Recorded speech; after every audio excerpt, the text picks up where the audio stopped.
Hey, howdy, hello, and welcome to the show.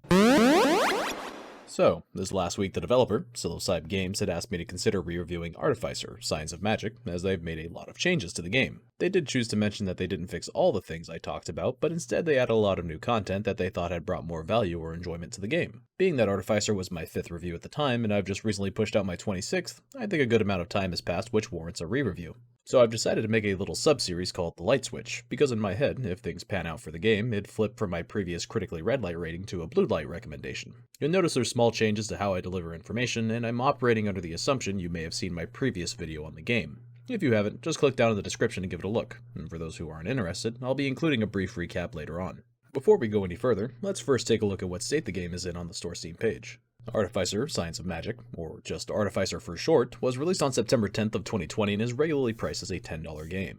It has 37 reviews in total, with roughly 25 of those reviews being positive and 12 of those being negative, leaving this game with a mixed rating where only 67% recommend the game.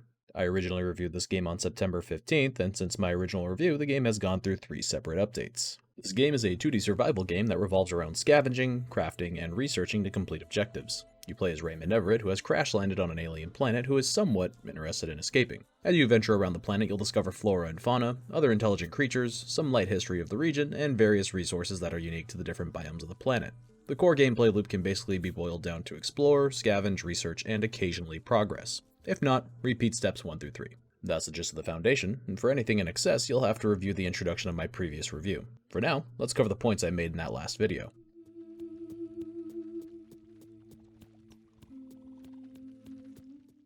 So to skip most of the other introductory stuff, we're going to quickly go through the 3 PowerPoints from the previous review in order of the most impactful to the least.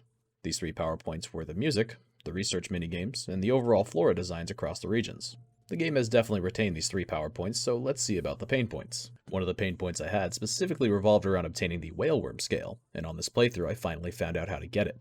Admittedly, I failed to acknowledge this tab in the research journal that taught me how to dissect creatures, which is ultimately how you harvest their scales. The game immediately accelerated in enjoyment as I explored through that research tree and got to enjoy another research minigame. However, I then hit another tough point later on where I had 5 core objectives, but could not determine how to advance in any of them. In the final hour of my 5-hour playthrough, I still wasn't sure how to continue working towards obtaining Mithridate after traveling across the 3 biomes I was aware of. I'm sure if I spent more time I would eventually get there on my own, but I wasn't able to without an external resource. I won't fail to mention that the game was highly enjoyable when I was progressing. Another pain point was the enemy threat levels. I'll admit, I don't like this pain point as much in retrospect, and I'm willing to forgo it almost entirely. While you can outrun most enemies, you can't outrun the bee-like creatures, and they'll commonly gang up on you.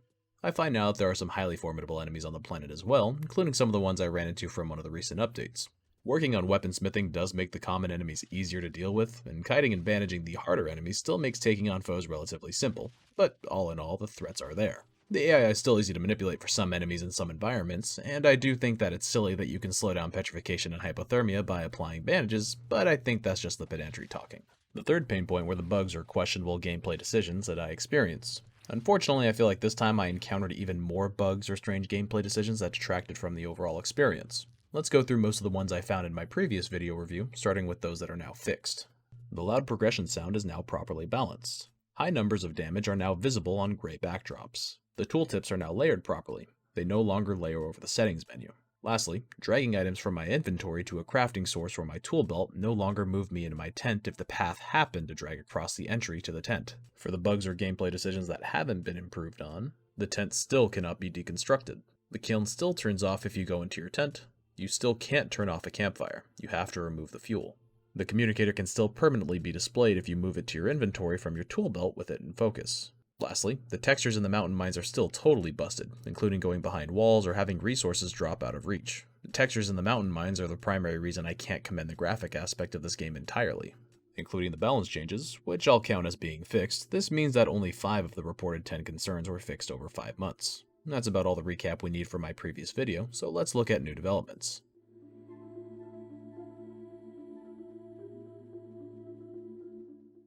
It looks like the developer prioritized content over bug fixing in this case, but I never had a problem with the content, only with the gameplay or the technical aspects. They added in some research items to help balance the player character out a little bit and add some convenience, such as the ability to pick up multiple resources when they're close together. They also added a new mob called Krondir, which I had the joy of accidentally encountering. I just wanted to share this heartbreaking moment for me that occurred after I battled the Crondeer for roughly 10 minutes. No! God, please, no! No! No! No! Unfortunately, there were some new bugs I had found that I felt obligated to talk about. Getting hit with a spitball in the mountain biome caused performance to tank for a moment and told me I should report it, so here I am. In some areas, if I think I'm hitting a node nearby, the game actually thinks I'm hitting a resource that's unreasonably far away. In the marshland, the sound is super screwy.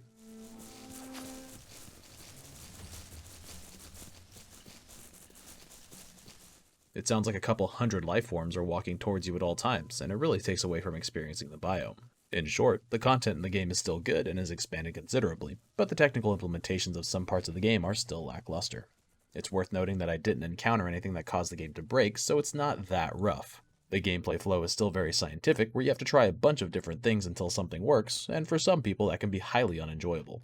The UI also doesn't do much to try and help you along, so you may find yourself skipping things accidentally like I did. Now, I'm a person who thinks guides are a totally fantastic resource, but for Artificer, a helpful guide hasn't really existed until January of 2021, and it was created by they who call themselves Anna Z. Without Anna Z's guide, I would have continuously gotten stuck. While the guide doesn't tell you how to do everything, it will give you enough information to make sure you're not accidentally skipping research steps. It was with their guide I was able to figure out that I accidentally avoided crafting the cauldron, which stopped me from progressing. To be fair, the cauldron just kind of blends in with the menu. I didn't notice it at all in the workshop menu or research journal.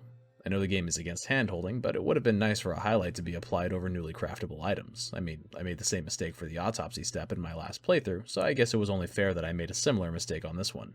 I think with all these considerations, both old and new, we can move on to the updated verdict.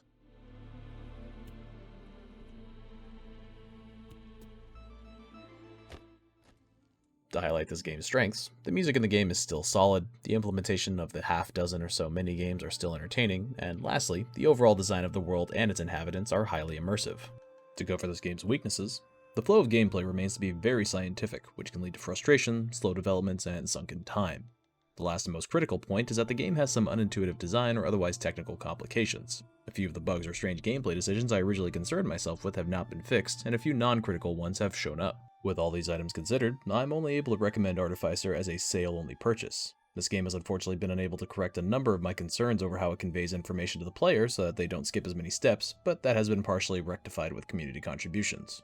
For the gameplay's designs or technical concerns, there's been some effort to correct them, but there's still a pretty sizable amount that seems to be unchecked. I think it's great that free content has been added post-release, but the game's weaknesses are really holding it back for me. It's hard for me to be motivated to go out, try, fail, and try again as I attempt to experience the game, but with the community-built guide, I am excited to have the opportunity to experience more of the game with less friction. Admittedly, it took me a long time to determine whether or not I could even recommend this game on a re-review.